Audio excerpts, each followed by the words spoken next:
भी एक बार रख ली जाए।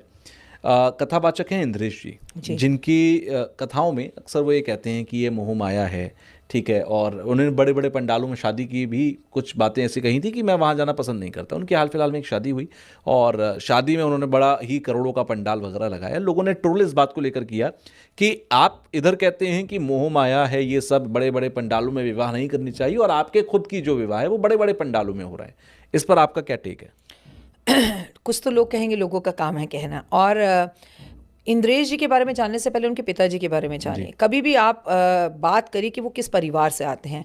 और देखिए, जब लोग आपको ज़्यादा बढ़ते हुए देखते हैं तो आपके बारे में बात ज़रूर करते हैं। आपको जो भी आपने जानकारी ली वो आधी अधूरी है। इंद्रेश जी ने हमेशा ये कहा कि लोग मुझे शादी और पंडालों में बुलाते हैं पर मैं नहीं चाहता। एज ए कथावाचक अगर वो मुझे वहाँ एज ए मैं शाहरुख खान की तरह या अमिताभ बच्चन की तरह मैं नहीं जाता। अमित जी को आपने कभी किसी शादी में देखा? नहीं देखा। लेकिन शाहरुख खान जी को देखा। अभी रिसेंटली हमने एक दिल्ली की शादी में देखा।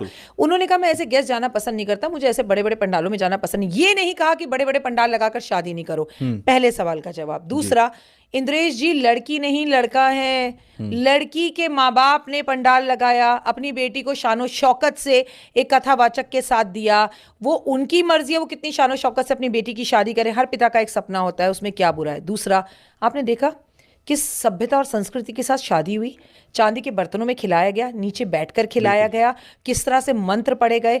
बड़े बड़े कथावाचक है, कथावाचक हैं वो, साधु नहीं है, नागा नहीं है। उन्होंने संन्यास नहीं लिया है।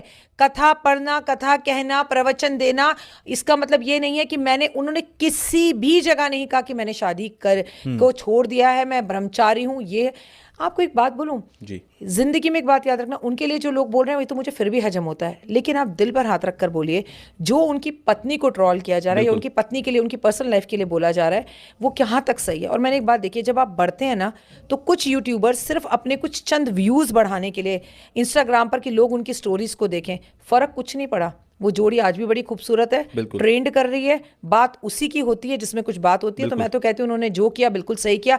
कहीं कोई गलती शादी में नहीं थी, कहीं कोई नहीं था। अगर भजन भी डांस भी हो रहा था तो भजनों पर हो रहा था। तो इतनी